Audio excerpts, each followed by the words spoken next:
Salut! Simt nevoia asta să discutăm un pic despre un lucru important. Simt nevoia să discutăm un pic și să definitivăm exact ce înseamnă protecția animalelor, ce fac persoanele fizice care ajută animalele de pe stradă și care e treaba ONG-urilor în toată povestea asta.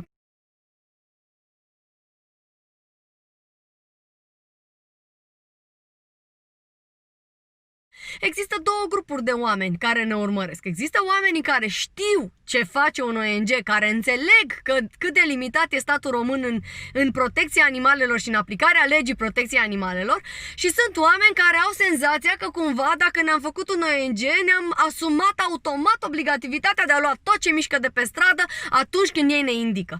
Și atunci hai să o luăm de la capăt și hai să discutăm clar, ca să nu mai fie un mister pentru nimeni ce se întâmplă în protecția animalelor în mod normal.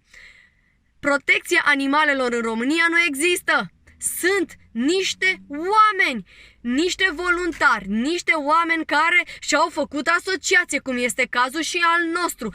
Sunt niște oameni ca mine, ca ăia de la anul, ca ăștia de la Milioane de Prieteni. Suntem tot niște oameni, măi, oameni buni. Suntem niște oameni cu familie acasă, cu responsabilități, care ne-am decis la un moment dat să lăsăm viața liniștită, confortabilă și dulce pe care o aveam înainte, când aveam un job și munceam de la 9 la 5, ca să aducem o schimbare, ca să salvăm niște amărâți de care nu-i pasă nimănui. Că atunci când voi postați, faceți o poză drăguță la un câine pe stradă sau la o pisică care are nevoie de ajutor și o postați pe Facebook pe protecția animalelor, să aibă cine să răspundă. Dar suntem tot niște oameni, ok? În spatele tuturor ONG-urilor sunt niște oameni care fac tot ce pot în condițiile pe care le au și pe care și le-au dezvoltat și le-au făcut ca să ajute cât mai mulți. Asta nu înseamnă că putem să-i ajutăm pe toți, ok? Pe lângă ONG-uri, mai există persoane individuale care din resurse proprii și din ce reușesc să facă ei chetă mai ajută animalele, dar în definitiv suntem toți o grămadă de oameni care ne străduim să facem ceva bun pentru animalele astea de care le pasă nouă și vouă, ăștia care îi postați.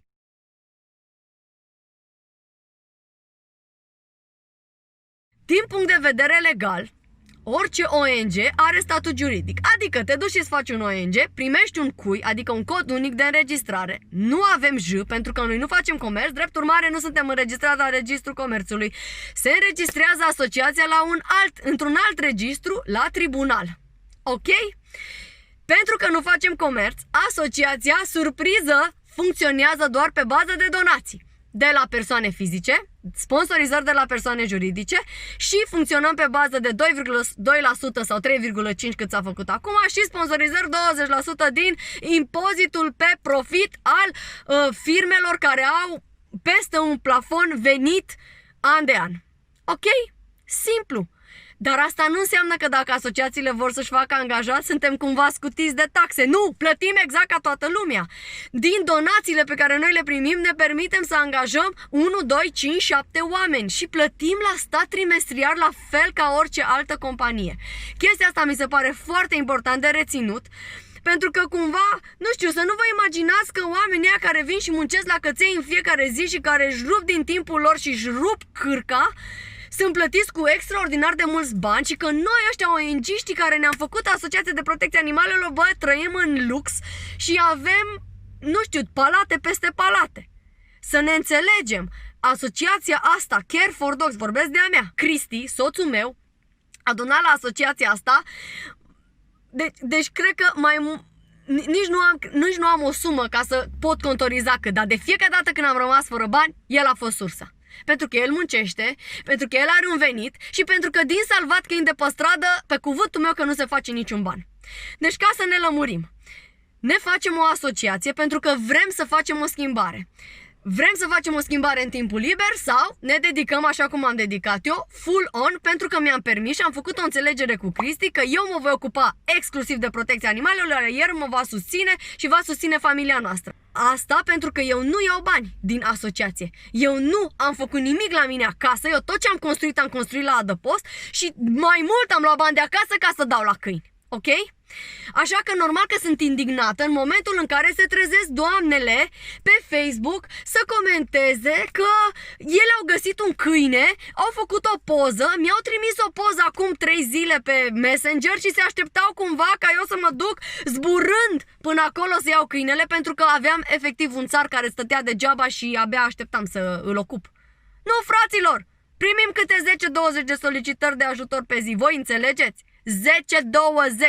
În lista mea de Messenger vorbesc cu între 30 și 50 de oameni pe zi. Pe zi! Asta plus ce trebuie să gestionez la adăpost? Oamenii care muncesc acolo zi de zi să întrețină aia 250 de câini, pentru că, surpriză, ăia mâncă, beau, pișă, cacă și trebuie să-și ia tratamentele în fiecare zi. Că-i sâmbătă, că-i duminică, că-i sărbătoare, că e anul nou. Ok? Deci noi mergem la câini în fiecare zi. Mă vedeți că sunt în mașină, da? Bun. Deci, la toți oamenii ăștia care ne fac câte o solicitare, dacă eu la toți le-a zice da, într-o săptămână ar trebui să mai fac un adăpost. Pentru că nu avem capacitate, sunt prea mulți pentru cât putem noi duce. Când ați fost, mă, voi ultima dată într-un adăpost? Când? Când ai venit tu ultima dată să ne donezi? Când ai făcut tu ultima dată o acțiune de binefacere? Că majoritatea știți cum faceți. I-ați făcut o pozuță, din aduceți dacă aveți bunăvoința și vă murdăriți mașina, dacă nu tot noi trebuie să ne deplasăm pentru câine sau pentru pisică și după aia ne donați o lună, două și uitați. Uitați! Și noi ne bazăm în continuare pe aceleași donații, pe aceleași oameni, pe aceiași sponsori care sunt oricum supra-solicitați și care ne dau bani cu țârâita pentru că nu mai sunt. Dar ce-ar fi dacă fiecare care a adus câte un câine vreodată la noi în adăpost ne-ar dona 50 de lei pe lună? Eu cred că n-am mai avea atâtea probleme, sincer. Că am salvat până acum 3000. De la 3000 de câini ori 50 de lei, cred că aș sta foarte liniștită și aș avea bani să-mi plătesc oamenii și nu ar trebui să mă mai stresez și n-ar trebui să mai fac atâtea strângeri de fonduri, pentru că vreau și eu o viață mai bună pentru amărâția. Vreau și eu o carantină, vreau și eu un loc pentru pisici, vreau și eu o geriatrie. Pentru că normal, cu cât crește mai mult, cu atâta vreau să ajut mai mult, că cereri sunt constant. Dar voi ajutați? Dar voi înțelegeți? Mai ne și bălăcăriți acum, că de asta așa nervoasă. Femeia asta ne mai și bălăcărește, că cumva e imposibil, domne, e imposibil ca în România să anunțe ea într-o săptămână 5 asociații și nimeni să nu ia atitudine. Păi dacă nu avem loc, păi dacă nu putem, păi dacă avem grijă în fiecare zi de 250 de câini, că era unul singur, nu 20. Și dacă n-ai loc să le iei nici pe ăla, nu, n-ai loc. Ia vino, doamnă, te rog, vino să vezi. Arată-mi tu unde să-l bag. Că noi nici nu suntem genul ăla care să luăm așa cu duiumul, îi băgăm în țarc, nu contează cum și dacă se mănâncă, dăm din numeri sau mâncat. Nu, frate! Eu mi-am propus să fac calitate, nu cantitate. Calitate, pe ăla care l-am luat, pe ăla câine să iasă din el. Nu luăm 100 și ne trezim că 20 mor și aia e un procent bun, 20% morți. Pe bune? Nu așa! Nu așa! Trebuie să ne implicăm toți, trebuie să facem toți câte puțin. Trebuie fiecare să înțeleagă că dacă găsești un pui, nicio asociație nu poate să-l ia așa. Nimeni, mă, nimeni, că parvo are toată lumea peste tot.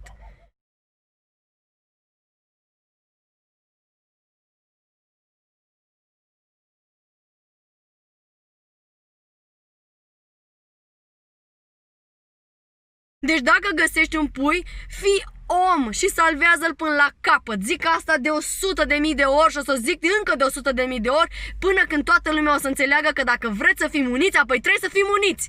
Și aia înseamnă că tu trebuie să faci un efort 3 săptămâni să-l ții la tine. Îți va pișa, îți va căca, îți va ronțăi, dar și tu o să te simți mai bine și mai speli un pic din karma aia negativă ce ai adunat-o. Altfel cum credeți că se face? Așa se salvează. De pe Facebook facem o poză și vin ăia de la protecția animalelor, iau cuțulache și vai ce gest nobil ai făcut tu. Și după aia toată viața lui, cât stă la noi, că avem câini care n-au plecat de 5 ani. Credeți că ăia care ne-au adus câini acum 5 ani ne mai donează acum ceva? Ziceți voi sincer. Nu, serios. Au și uitat de noi. Au și uitat. Că toți avem pretenția că în UK, în Germania, în Austria nu se întâmplă așa. Păi da, mă, pentru că ăia au bani. Pentru că ăia sunt subvenționați. Ia mergeți în UK, mă, să vedeți cum sunt adăposturile acolo. Păi ăia primesc donații de milioane, mă, de euro și de lire pe an. Adăposturile mari. Normal că au loc. Normal că au oameni, normal că au condiții, normal că nu zic nu niciodată. Nici eu n-a zice nu, mă, dacă aș avea fonduri nelimitate, jur. N-a zice nu. Ce credeți că eu nu pot să mă extind? Bam, de ne extindem! Doamne sfinte, cât ne extindem? Mai cumpărăm încă 7 terenuri, dar să avem bani. Mai găsesc încă 70 de oameni, dar să avem bani. Că dacă mă chinui de la o săptămână la cealaltă să fac rost de bani, asta nu înseamnă că avem. Și nici nu înseamnă că pot să tot iau. Așa, cu nemiluita până când nu se mai termină. Și nu vă imaginați, mă, că ăștia care și-au făcut asociații de protecție animalelor n-ar fi putut să facă altceva. Ba, credeți-ne că a ține o asociație în spate cu atâția câini și atâtea suflete nu-i ușor. Nu-i ușor deloc. Oricine care ține o asociație în spate e capabil garantat de a face și altceva. Și pe mai mulți bani și mai liniștit.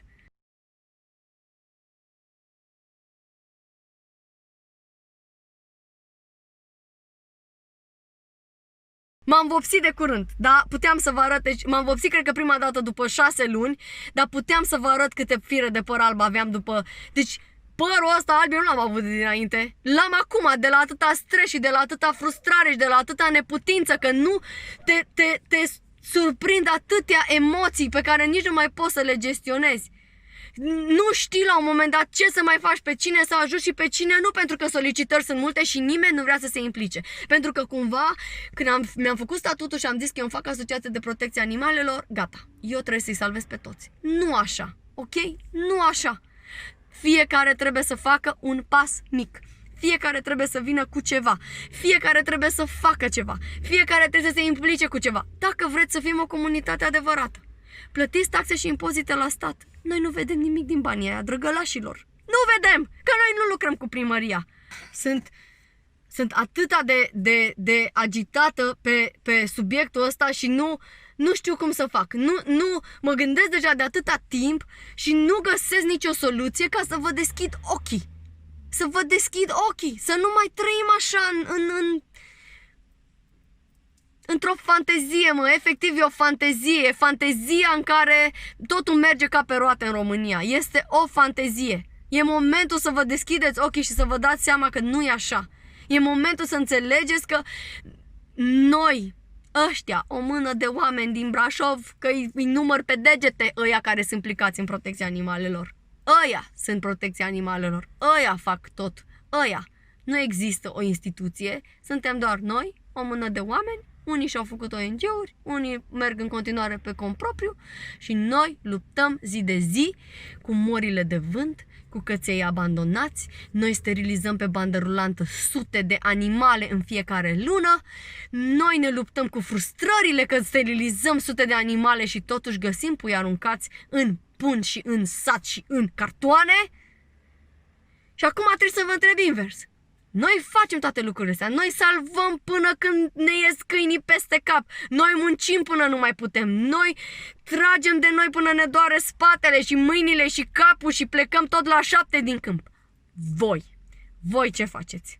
Când ați donat ultima dată? Când ai vorbit tu cu șeful tău ultima dată ca să-i zici o sponsorizare pentru protecția animalelor? Când ați făcut voi ceva palpabil? Pentru că, pe cuvântul meu, trebuie să vă zic că în România, în țara tuturor posibilităților, câinii și animalele sunt pe ultimul loc. Prioritatea au întotdeauna copiii, bătrânii, persoanele care au probleme de sănătate. Toată lumea donează la hospice și a auzit de hospice și nouă ce ne mai rămâne? Așa, trimituri.